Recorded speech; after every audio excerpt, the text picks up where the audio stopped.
Cuando la joven señora Brown, vestida de riguroso luto, abrió la puerta de su casa en Scottwood, uno de los suburbios pobres de la ciudad inglesa de Newcastle, se topó con una niña de rostro angelical. La cara resultó conocida. Era una vecinita a la que solía ver jugando en la calle. ¿Puedo ver a Martín?, le preguntó la niña. La señora Brown empalideció. Martín era su hijo de 4 años, y lo habían encontrado muerto, estrangulado, 3 días antes en una casa abandonada a pocas cuadras de ahí. Todo el barrio lo sabía, y la policía estaba buscando al asesino. ¿No sabes que Martín está muerto?, le respondió apenas pudo articular palabra la señora Brown a la niña. La niña no se sorprendió en absoluto. Ya sé que está muerto. Lo que quería ver era su ataúd, contestó.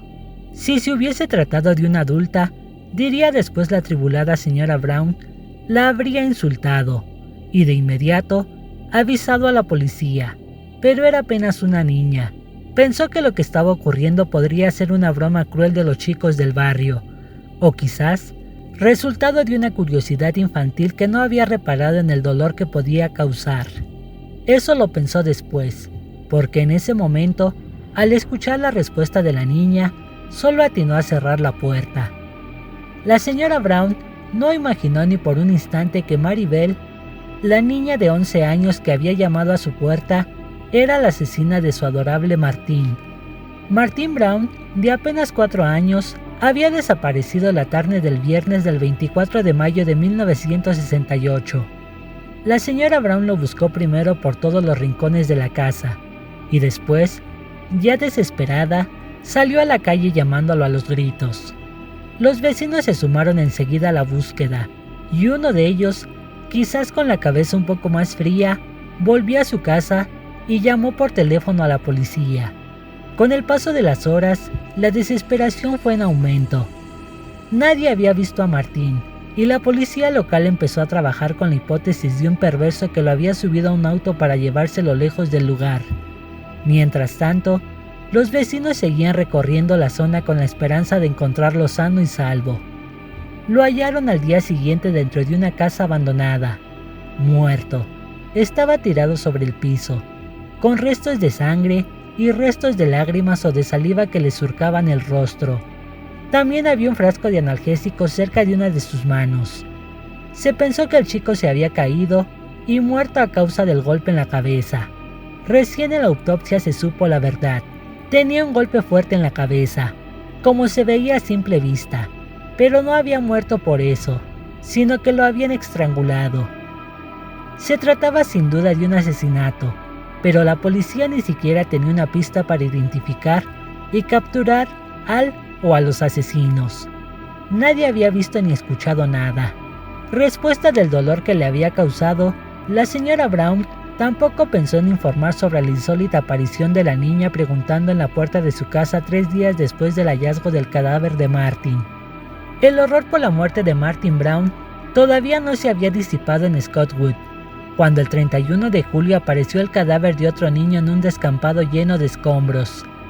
Brian Howe, de apenas 3 años, había desaparecido unas horas antes. Varios vecinos y su propia madre lo habían visto jugar en el jardín delantero de su casa, de donde se había esfumado sin dejar rastro. Lo encontraron unos jóvenes que participaban de la búsqueda, semioculto por unos escombros en el descampado.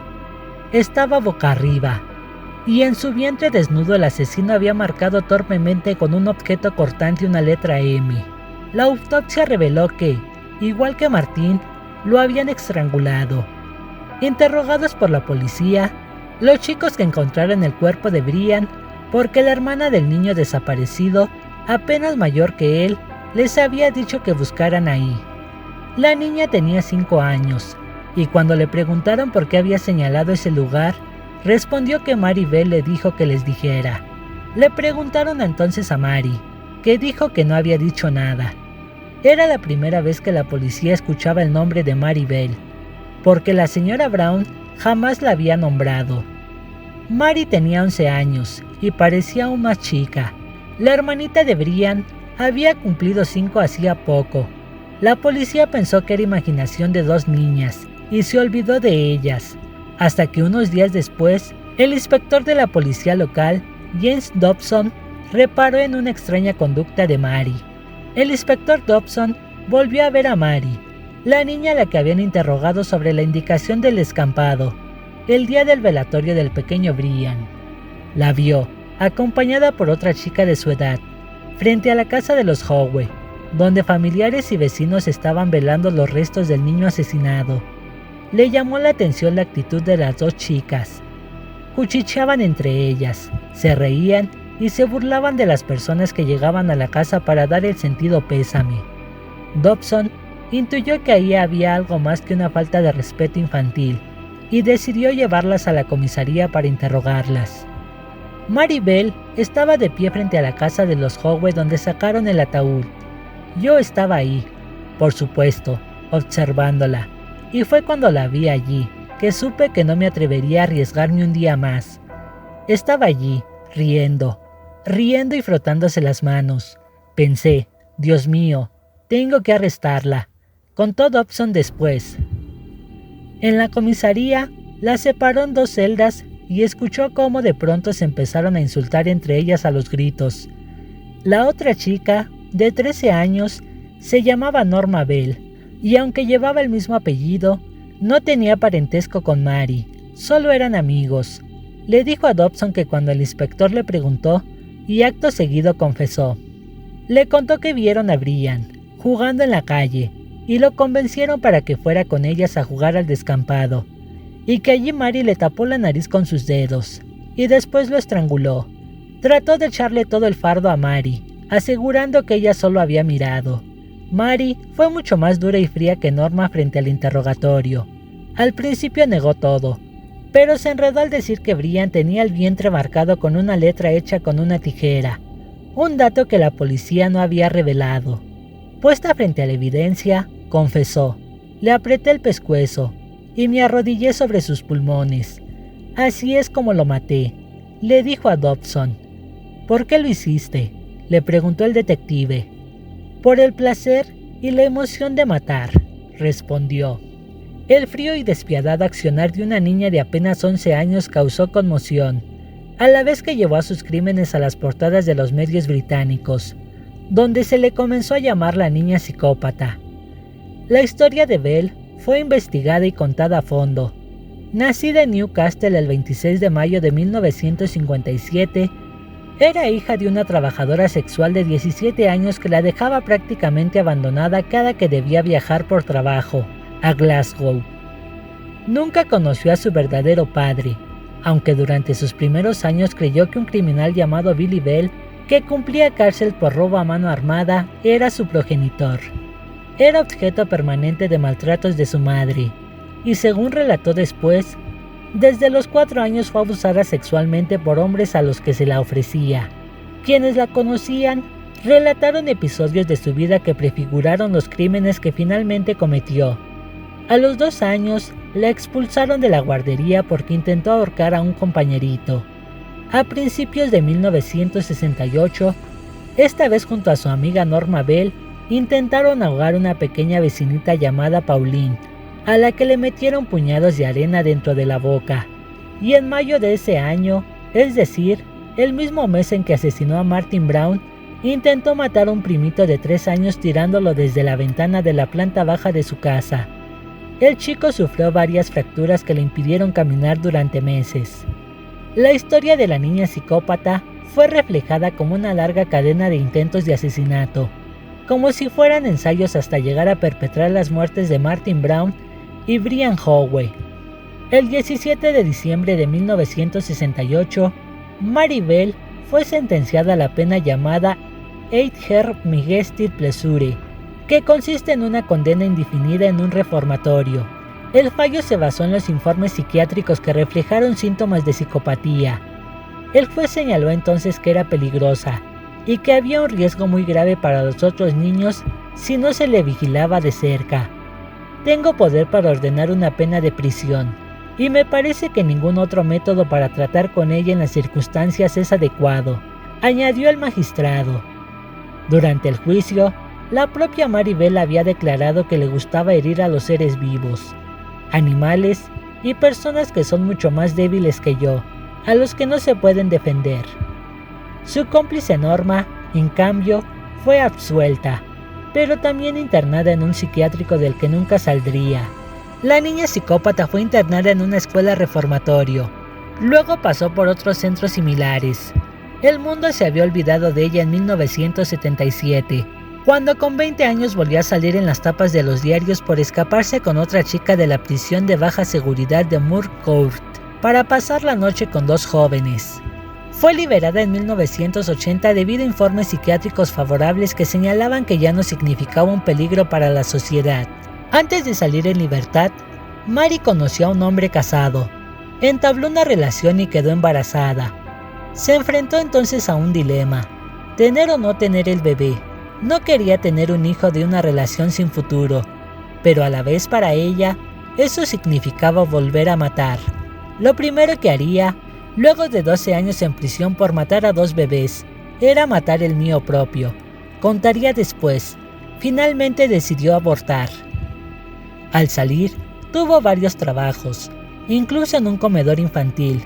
Formó otra pareja que tampoco duraría, y volvió a quedar embarazada, por una increíble casualidad. Su hija nació el 25 de mayo de 1984, exactamente 16 años después del día en que cometió su primer asesinato. A su hija, a la que llamó Mari, decidió ocultarle su pasado, pero comprobó muy pronto que, a medida que la niña creciera, eso iba a ser muy difícil. Cada vez que descubrieran quién era, debía irse porque sus vecinos y los medios le hacían la vida imposible. En una ocasión, incluso, al saber quién eran los padres del colegio al que iba su hija, exigieron que le echaran. Para entonces estaba nuevamente en pareja, y con su marido y la niña se fueron a vivir a un pequeño pueblo, donde tampoco demoraron en descubrirla. Corría 1993, y los medios británicos estaban dando una enorme cobertura al asesino de James Bulger, un niño de 2 años asesinado por 2 chicos de apenas 10. El nombre de Mari y la truculenta historia de sus crímenes volvieron a ser noticia, relatados como un antecedente que no se podía olvidar. Volvió a esconderse del mundo, pero la vida se le hacía imposible, ni siquiera podía trabajar. Su nombre, aunque no ella, volvió a salir a la luz en 1998, a raíz de la publicación de un libro en colaboración con la periodista y escritora Gita Sereni, Llantos ignorados, la historia de Maribel. Lo hizo para reivindicarse, contando los maltratos y abusos sexuales que había sufrido por parte de su madre, a los que señalaba como causantes del trastorno de personalidad que le habían llevado a cometer sus crímenes. Pero también lo hizo por dinero, por contar su vida y sus crímenes. La niña psicópata cobró un adelanto de 50,000 libras esterlinas, cerca de $200,000 de la época. Al conocer el monto del contrato que había firmado por contar su historia, se desató un nuevo escándalo. Los familiares de las víctimas la acusaron de lucrar con el dolor que les había causado, y llegaron con sus quejas hasta el primer ministro británico, Tony Blair, que trató, sin lograrlo, de evitar la publicación. Perseguida por los medios, Maribel reclamó a la justicia que se le permitiera cambiar su nombre, y también el de su hija, que ya tenía 19 años y le había dado una nieta. Lo logró en mayo del 2003, y la noticia, publicada por The Guardian, desató la ira de los familiares de los 2 chicos a los que había matado. Espero que cuando miren a su nieto recuerden a los 2 pequeños que asesinó. Nunca la perdonaré, dijo June Brown, la madre de Martin. Todo el mundo habla sobre ella, y ella debe de ser perseguida. Como víctimas no tuvimos los mismos derechos que los asesinos, se quejó Elaine Howe, la madre de Brian. Desde entonces, Maribel vive con identidad protegida en algún lugar de Gran Bretaña. Se desconoce cuál es su nombre, aunque se sabe que vive con su actual pareja, su hija y su nieta. Y bueno amigos, hasta aquí el video. Si les gustó, no olviden dejar su manita arriba y compartir el video si es que lo desean. Activar la campana de notificaciones para que se les avise cuando subamos un nuevo video. También no olviden suscribirse a este canal Por mi parte, esto sería todo, nos vemos hasta la próxima.